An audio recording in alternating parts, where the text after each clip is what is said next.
Yo, what's up, everybody? Welcome to another episode of Turtles Love Pizza. We are currently in our intermission stage going over Batman 89, Batman Returns, and the Batman 89 comic book series written by Sam Hamm and Joe Quinones. This is Steven. This is Andrew. Why are you talking so fast? I'm just trying to get rid of trying to finish this part. You know, I'm editing this out anyways. Okay, anyways. Andrew, I just want to say thank you for the wonderful birthday gift. Andrew actually gifted me with the Teenage Mutant Ninja Turtles free comic book day issue. And let's go over it really quick. I thought Sophie Campbell's art is wonderful in this issue. I thought the story was really cool. It sort of paralleled the first issue of Kevin Eastman's book and Peter Laird's book, the first issue. And on top of that, it's coming from the perspective of like Venus, right? Yeah.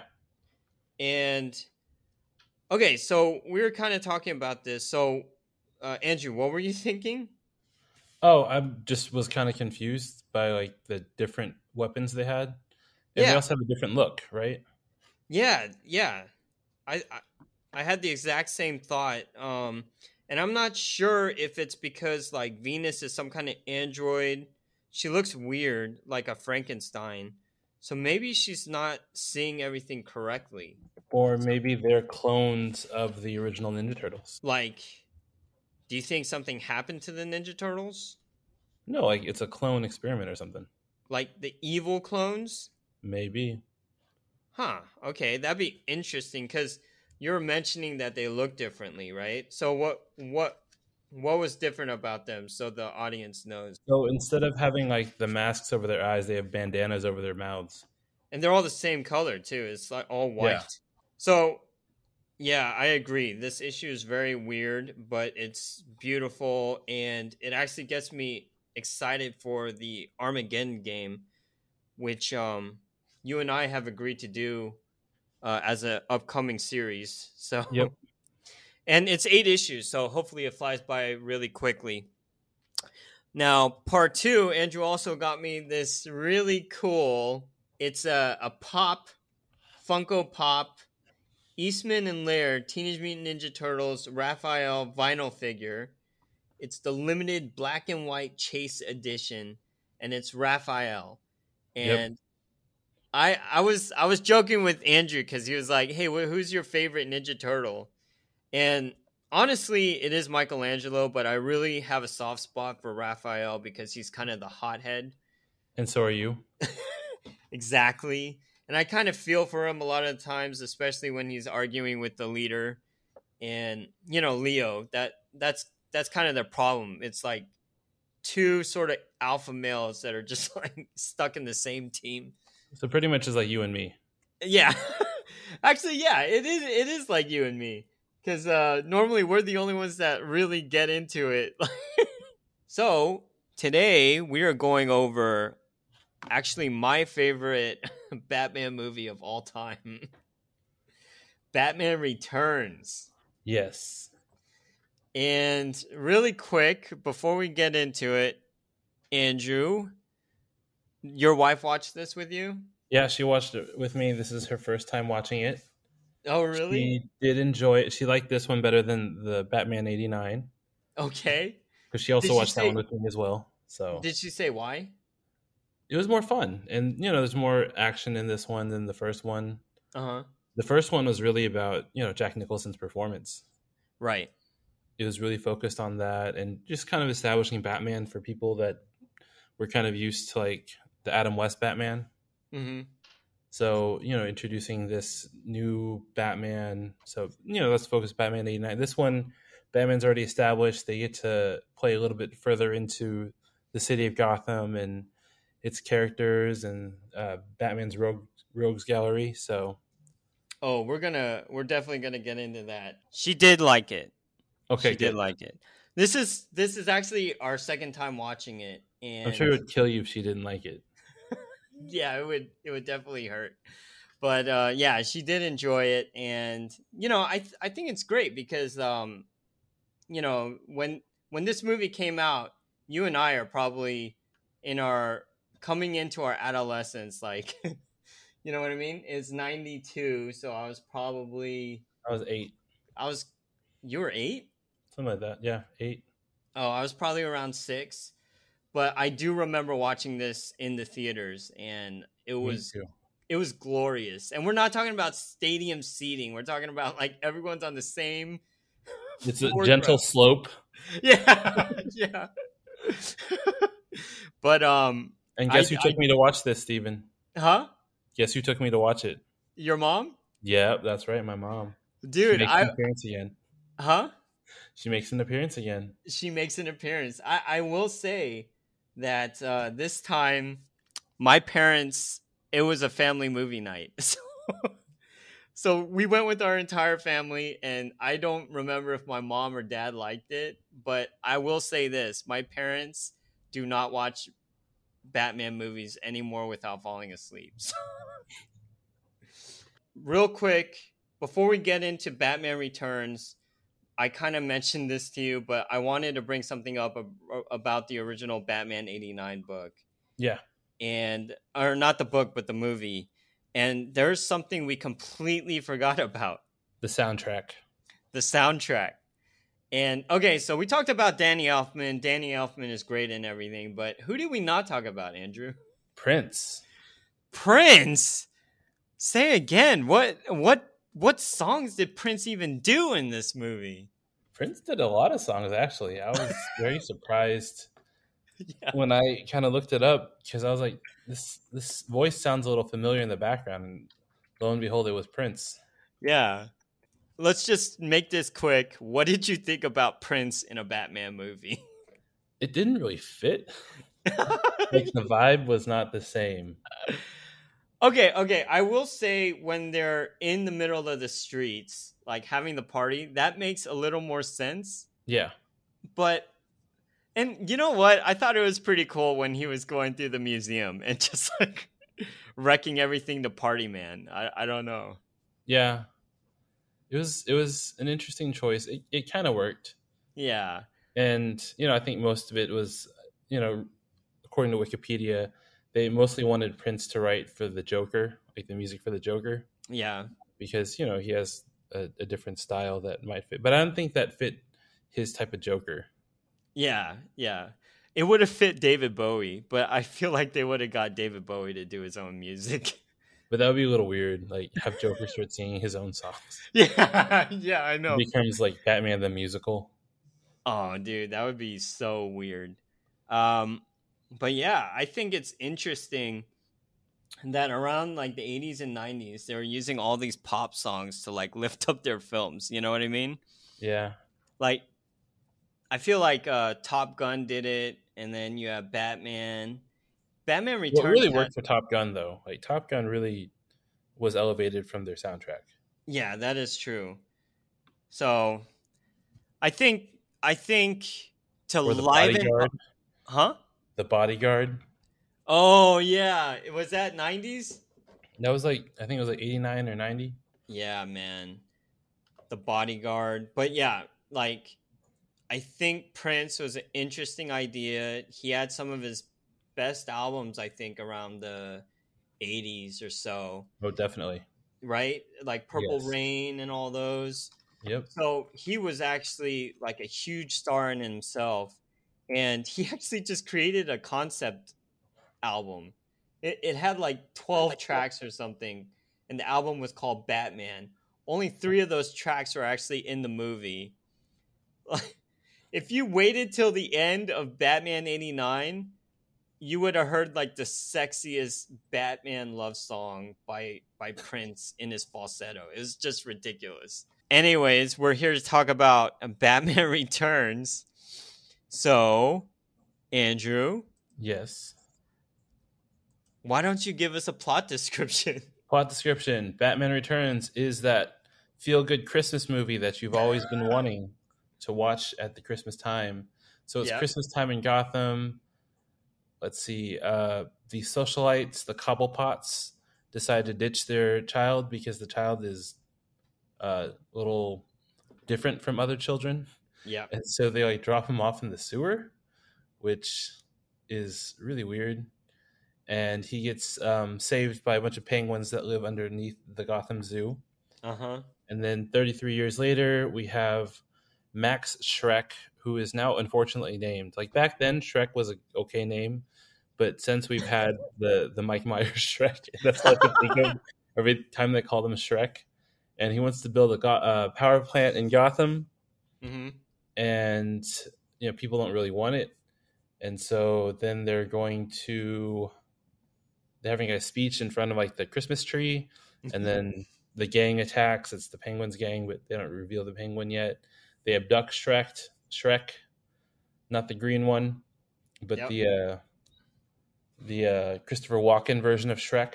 And so then Oswald, aka the Penguin, introduced himself and wants to blackmail Shrek with all this dirty dirt that he found in the sewers and retaking shredded documents and whatnot. But Shrek wants to like use him to like push out the mayor so he can get his little power plant running. Right. And then lo and behold, Selena Kyle discovers the secret plan that Shrek has for the power plant and turn it into a capacitor and steal energy from Gotham. Which I'm like, why are you going and trying to hack your boss's computer to prepare a file for the next day? Like, if it's locked, leave it locked. You don't need to hack the stuff. Yeah. Like, that's not going to like get you a promotion if you hack your boss's stuff. Yeah. Anyways, so Shrek finds her and then throws her out of a window. And so begins the strangest like development of superpowers for a supervillain. Like, it made absolutely no sense that she fell off a building, somehow survived, and then all these cats like lick her, and then she becomes a cat woman. They breathed new life into her, bro. They were lapping up her blood. Okay, keep going. Cats will eat your body if you die. That's what happens. They were coming out to eat her, basically, and then one of them disturbed her, and she woke up, and all of a sudden, she was a cat woman. Yeah. So there were no like chemicals like the Joker or like birth deformities like the Penguin. It was just straight up these cats were licking her and she gained their powers. Yes. 9 lives in all. Yep. And landing on her feet. Well, yeah. No. So they're really pushing this juxtaposition of the difference between Batman and the Penguin during this time, where they're setting up like, both of them didn't have parents. Both of them were adopted by someone that's dressed like a penguin. Or is a penguin, because like Alfred is always in like the penguin suit, and then you mean the tux? He's always in a tux. Yeah, everyone thinks those are penguins.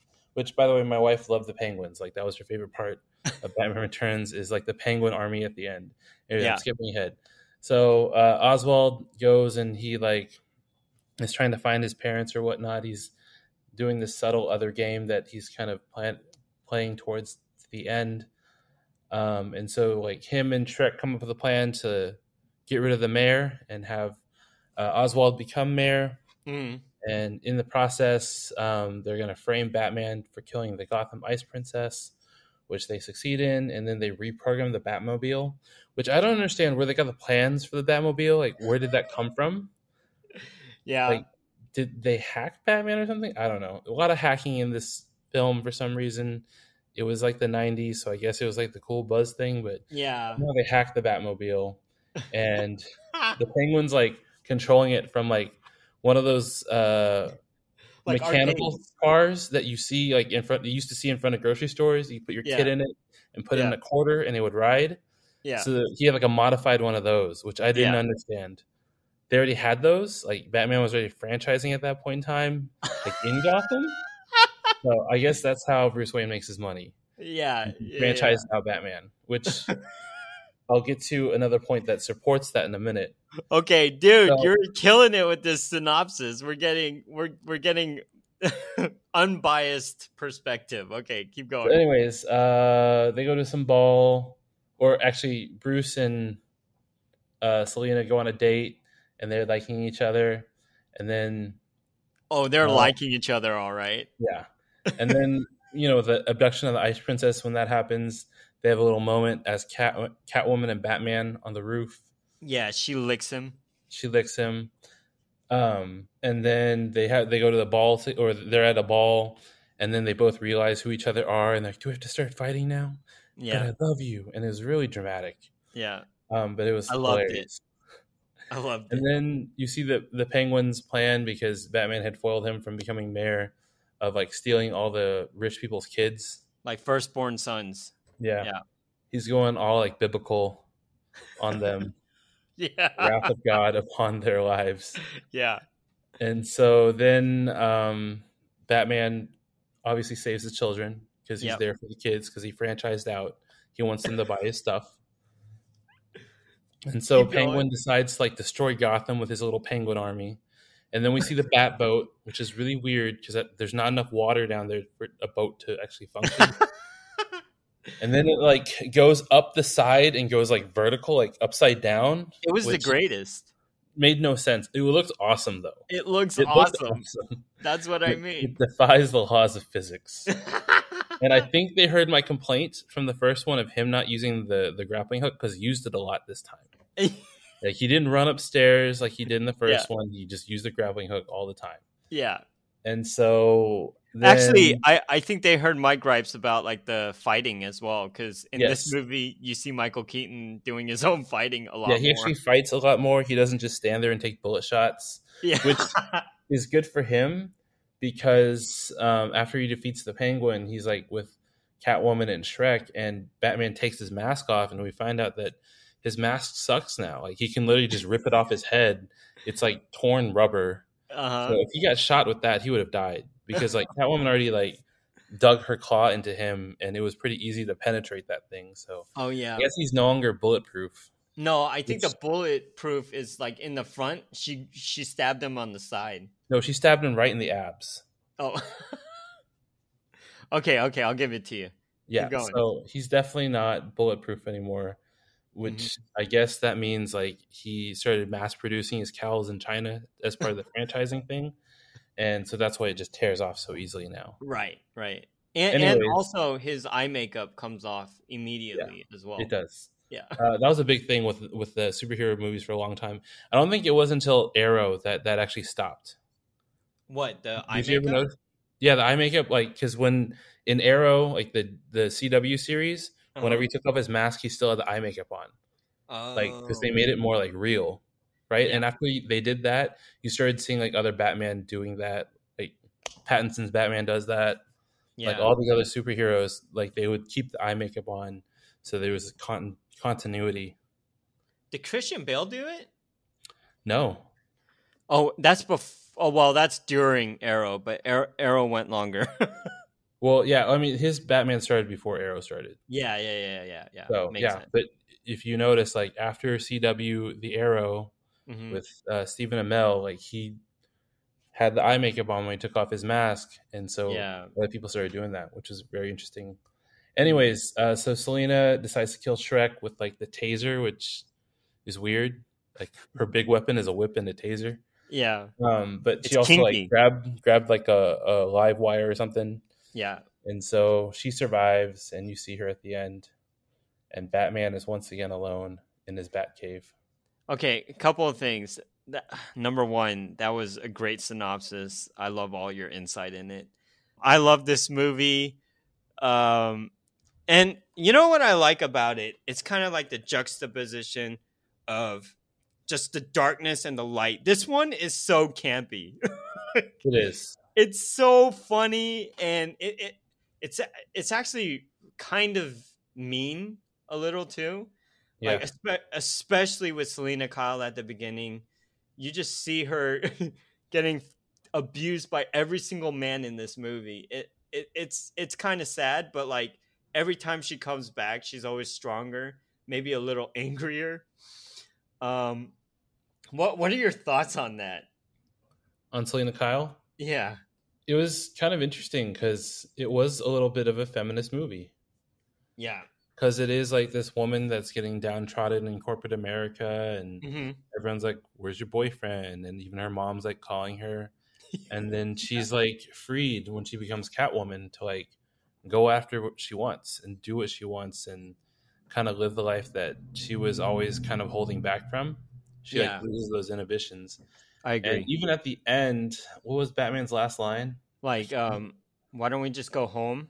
Like, leave this behind? Like that stuff? No, he says something. Oh, goodwill to all men. And then he says, and women.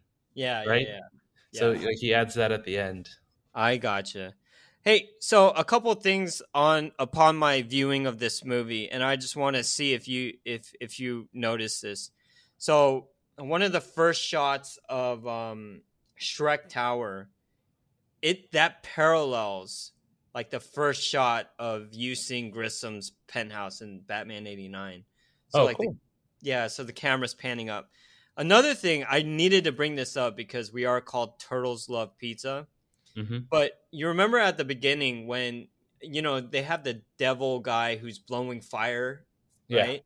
And he's blowing fire into a toy store. And if you look closely, go back, you'll see him blow fire into the toy store. And one of the toys that he burns up is a Raphael plush doll. Oh, is it? It is, yeah. Nice. So I wanted to bring that up. Now, a couple of quotes that I thought were really interesting. So this kind of mentions about what you were talking about in terms of Selena Kyle. She's up in the office penthouse. She's doing research for the meeting. She found out her boss's password to his log files is Geraldo, the name of his chihuahua, whatever. But basically, Shrek is kind of like pushing her up against the window, getting ready to toss her out. And Because she he's an ogre. that I thought was really interesting. She says, "How can you be so mean to someone so meaningless?" And I was just like, "Wow, that's how she sees herself," which leads to what you're saying completely, like the whole feminist awakening of her, of her character, just like opening her eyes pretty much after she died. Yeah, Like, because her boss was an ogre. yeah.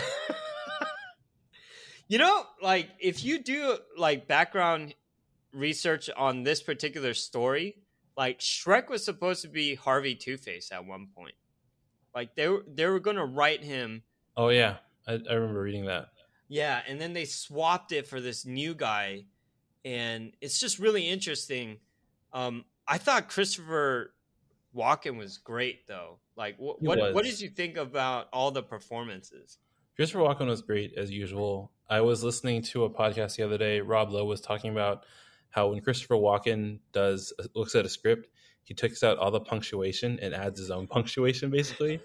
And Makes I was sense. watching this movie, like seeing if he does it, and he does. He does these pauses that were like just random pauses in certain places, and that's just how he talks. Yeah. And so I was just kind of watching that, but it was a really good follow up to having Jack Nicholson as a Joker, because the Yeah. Joker was so menacing, and Shrek was able to kind of turn that on. Like Christopher Walken's performance is great because he really did have like that menacing side to him, Hmm. as well as kind of more that charming, uh, Savvy. savvy. Like my wife kept calling him Willy Wonka.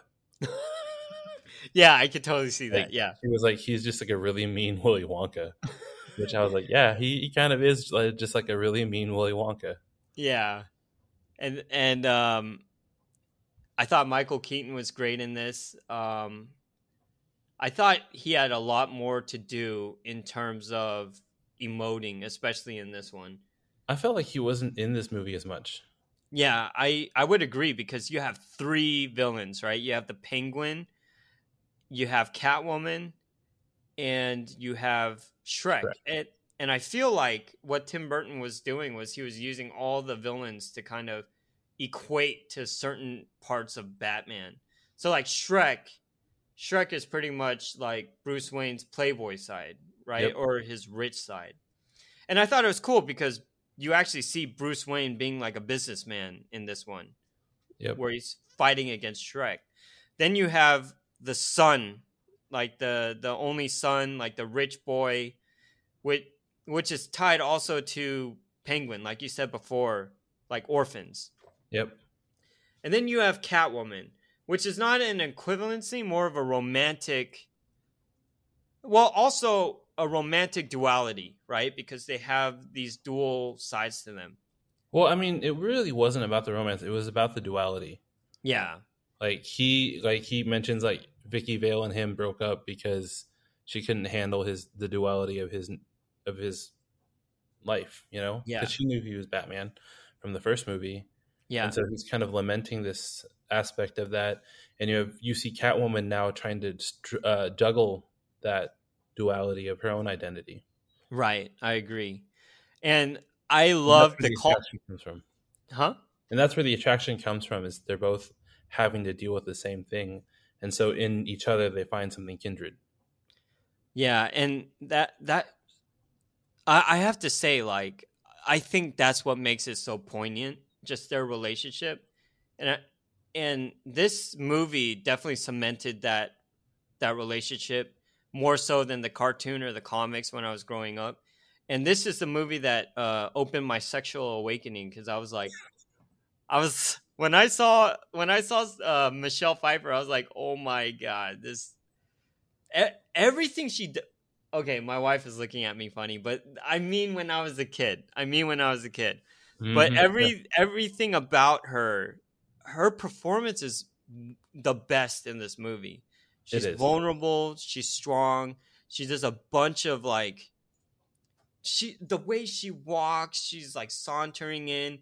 It feels like a cat just like coming in from the window. You know what I mean? It's Yeah, just she's got swagger.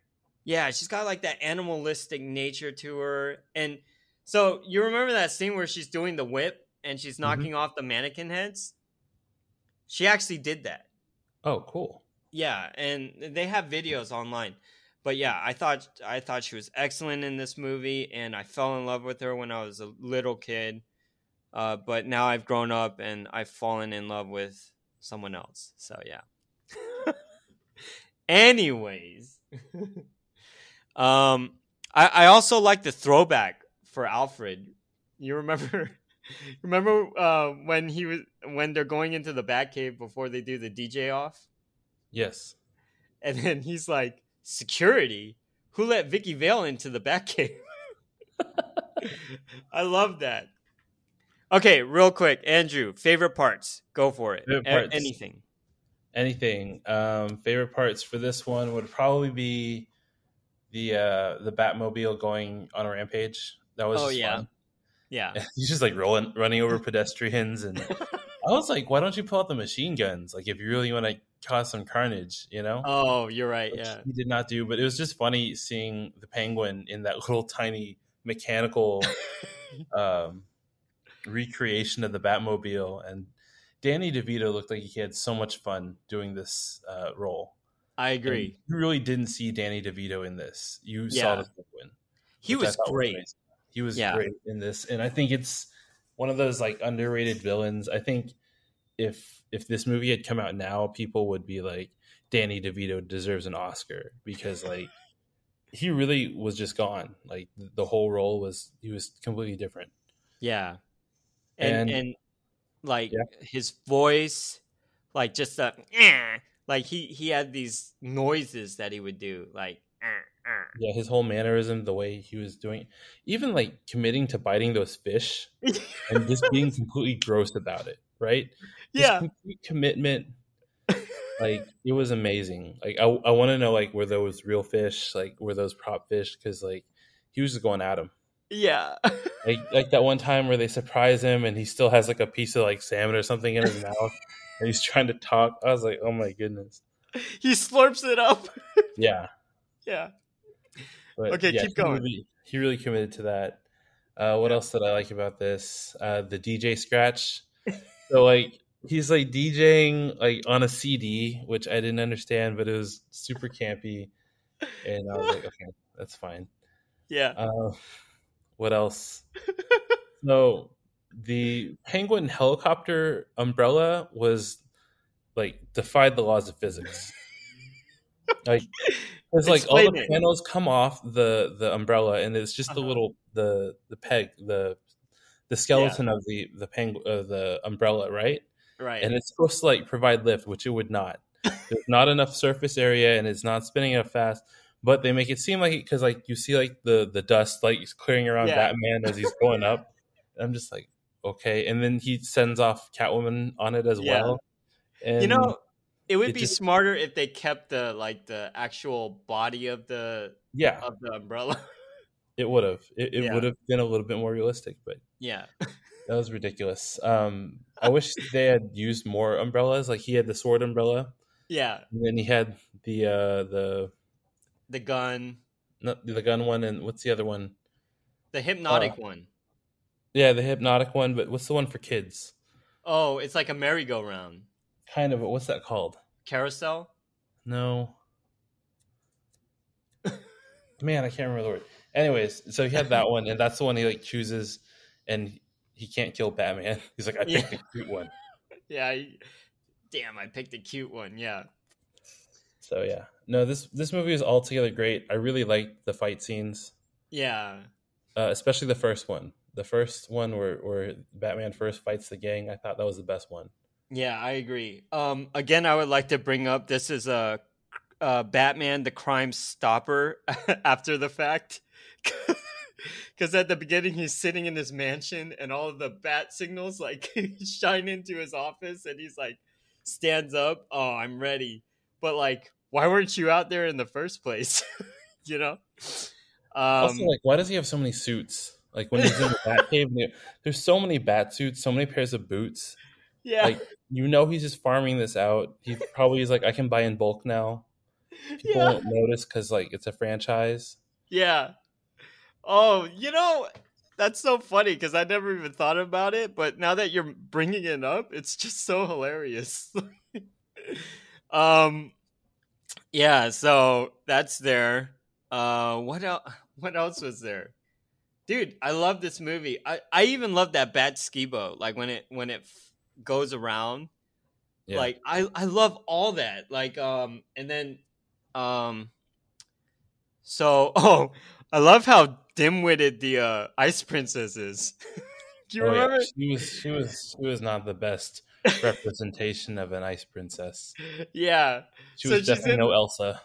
uh-huh. Oh no, 100% no. Cuz like there's a scene where she's getting ready for the second relighting of the Batman light and she's doing her hair and then Penguin walks in with the batarang and she's like, "Oh, what is that? A camera?" like do you not know who Batman is? And then he just chunks it at her. And then that's another favorite part. Like just the 90s CGI when they have that batarang. Like he's like programming it. I'm like, what are you doing? You're programming a batarang? So he throws it and it just flies around, like hitting everyone except for the dog. Or Batman punching a hole through the Batmobile. Oh yeah, the floor. Which I also, the other thing about the Batmobile is when he's going and he has to like shoot between those two buildings. What Yes. does it turn into? It's Like it called the kind of looks like missile. it looks like a bobsled. Oh, Yeah, like I from was Cool thinking Runnings. That's what it looks like. That's what it reminded. It's like the bobsled from Cool Runnings. Which I'm glad oh, like Christopher Nolan fixed that and turned it into like the Bat Cycle. Like that oh made so much yeah. more sense. Yeah. But if That you look at like The Dark Knight and Batman Returns, they're the same movie. say that again? They're like the same. There's a lot of the same plot points and everything in both of those. Which one? Batman and And Batman The Dark Knight. Returns and The Dark Knight? Yeah.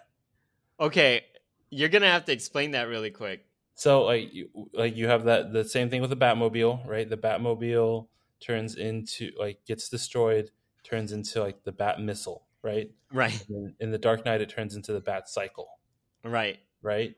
Yeah. And then you have this crazy character who's trying to like uproot the masses and like change like the way people think of Batman, basically, right? The Oh, whole with point is to turn Catwoman. Gotham against Batman, and Yeah, so yeah, that's what yeah. happens in the Dark Knight. I see. Okay, that is a good point. I was actually gonna bring up Batman Returns versus the Batman because you have two of the same villains with the Penguin and Catwoman, and but anyways, like we could talk about that later. But in terms of other things that I thought were interesting is Batman is still being a detective. like, he's researching the red triangle game on his computer. I thought his Batcave looked much like sleeker in this one too. Yeah, got an upgrade. Yeah, it definitely got an upgrade, but less floors. You know what I mean? Yeah, someone And probably then fell off, and they're like, "This is dangerous." yeah. So overall, what were some things you didn't like? Some things I didn't like. It was a little too campy. Okay. Just I it kind thought of takes you out of it. I did at the end. I thought like, oh, all this penguin stuff with the live penguins. I thought that was that was taking a longer time than I remembered. Like I said, that was my wife's favorite part. Yeah, but she said it was cute, right? Yeah, But in terms of story, like I'm it sure, served no purpose for the story at all. yeah. Okay, I want to bring something else up. The Yeah, Gotham police are idiots. Like they just run in and they start shooting. pretty much. Yeah, and it's like Commissioner Gordon has to like stop one of them from shooting Batman. He's like, "Hold your fire." I'm like, "Wow, these cops are incompetent." Yeah, and Commissioner Gordon was just useless in this film. Yeah, he didn't do much. I agree. So, I think out of these two movies, what we do see is Commissioner Gordon is useless. The mayor is always there, but doesn't really mayor anything. Like he doesn't. He gives some speeches, right? He's not that great of The a people mayor. in charge are the rich people, basically. Exactly. And then what else is there? What other equivalencies can we make between this movie and the first movie? The Batmobile is the same. Oh, that dude, the Batmobile is great. Even if it Dude, becomes did you yeah. ever go to Six Flags and see the Batman show? No, I missed it. Because when we were kids and they had the Batman show at Six Flags, Yeah. they used that Batmobile in it, I know. and They it was use awesome. they use all the Batman 89 stuff. Yeah, I don't think they ever like upgraded it to like Batman Returns or Batman Forever. They just did Batman. yeah, it was always that Batmobile. They had, Yeah. like the pyrotechnics, like you could feel the heat when it went off. Yeah. It was awesome. I loved it. I wish I never missed that one. I'm surprised you of all people didn't go. Yeah, I know, but I at that time I really did not like roller coasters, but Oh, I didn't ride roller coasters. I just went for that show. really, Yeah, oh man, did you have to pay extra or is that no, it's part of included? it. Ah, freaking a. Thanks for. Okay. So production design, I love this production design just as much as the first one. Yeah, same here. I thought the Wayne Manor looked amazing, even though it's just like a huge tower. I also liked how when you get in the Iron Maiden, the spikes are still there, and it's not until they retract only when you go down, which is completely pointless. Yeah. Um, I even though the costume was a little less durable, I still loved it, and I thought all the makeup and the costume design was so well done in this movie, It really especially the was. penguin, especially him. Yeah, the Penguin was awesome. Yeah. As for music, it was still Danny Elfman, wonderful soundtrack. Wonderful original score. I don't know. They had a song by the Banshees, the Suxi and the Banshee. How do you say that? The Sioux and the Banshees. I It have was no some idea. yeah, it's some song called Face to Face. Oh, also, in addition to the bat suit, was a zipper so that Michael Keaton could pee. Yeah, that's a good thing. Although I don't think they had that opportunity for penguins, so that Yes. I always kind of wonder, like, do you think they just give them diapers, like if they really have to use the bathroom? Nope. They Oh, just gotta run them out. oh, really? Yeah. But oh man, that sucks. Because Okay, imagine like the noise of wearing a diaper and trying to like walk. Because like my little girl is trying to walk and she wears a diaper. It's pretty noisy. I see what you mean. Okay, all right. Anything else you want to bring up? Let me see No, I think what we else I talked got. about all I wanted to talk about. I did think it was interesting how like the whole movie is about legacy as well. Like Max Shrek wants to leave the power plant for his son as his legacy, and pretty pretty much like Cobblepot was denied his family's legacy, so instead he lashed out on the world.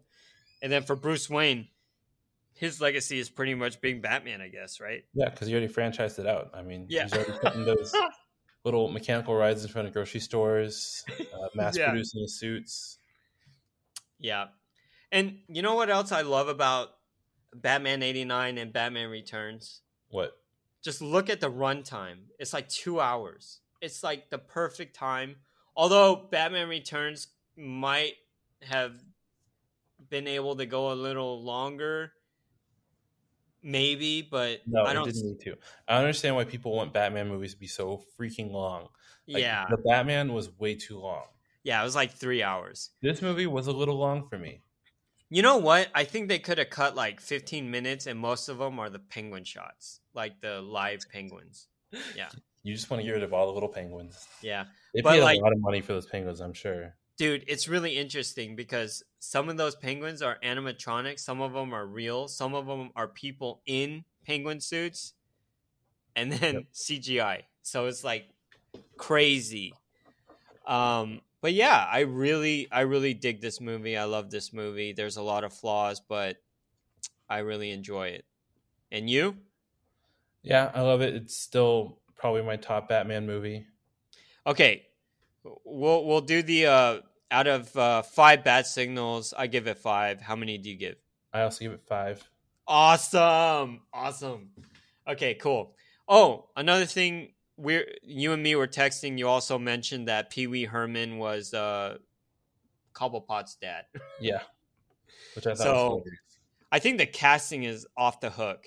Like, it's very good casting throughout this entire movie. Yep. And finally, okay, as usual, we're doing our little minute review of the rise of the TMNT. Right. So this particular season, or this particular episode, what was it about? So we had 2 segments to this one. First, we had Origami Tsunami, which these thieves are stealing paper. Come to find out they're part of the Foot Clan. This is our first introduction to the Foot Clan in this series. And they create monsters out of origami. Yep. And so they fight them and they beat them, and yeah. Which I thought was really creative use of paper. It was more fun. They actually fought a little bit better in this one. Yeah. Looking it up, it's kind of weird because the season order, it's weird, is different than the production order. Right. So the way it is on Netflix right now is gone by production order, which is why it's different than what's on Paramount Plus right now. I see. And the second segment is Donnie's Gifts, where Donnie creates all these gifts for his brothers to help them fight, but it turns out it's because he's annoyed by these traits in his brothers. Yeah. And so he's trying to correct those annoyances, where they fight Meat Sweats, who is a mutated chef that's like a pig or something. Yeah, Gordon Ramsay's like if he ever got mutated. Yeah. And then he like absorbs the power of the silverfish, so he's able to like split into like miniature versions of himself. Yeah. And so they have to overcome Donnie's gifts to defeat Meat Sweats. And well, in that one, they more so use the gifts to their advantage, right? Well, they have to overcome the handicap that Donnie gave them with these gifts. Yeah, no, I see what you mean. Use it to their advantage. And out of these 2 mini-sodes, like which one did you gravitate towards? Origami Tsunami. Okay, why? Just because I thought it was more fun of an episode. It was more creative. Really? Yeah. Because I really like Donnie's Gifts. Because Donnie's Gifts was still a solid segment. Like I still liked it. Because I really thought that like their characters came out a little more. Because you're able to differentiate them a little better in terms of character, which was kind of one of your qualms about like the very first episode. Yeah, that's true. Yeah, but I did enjoy the Origami Tsunami. Just the fact that Leo is like, so they're looking for some crime to stop, and then Donnie's like, "Oh, we should do this, and Leo's like, "No, those are hard. Let's do this." Like, pretty much. Yeah, so I really enjoyed. So okay, overall, so far we've done 2 episodes of this series. Are you seeing like an improvement slowly? Like, are you getting used to these guys? Yeah, they're slowly getting better. Okay. So you're okay with giving it a shot moving forward, blah blah blah. Yeah, All right, cool. and I heard So, from the chatter on some of the Facebook groups I'm in that it really doesn't hit its stride till the second season. oh my god.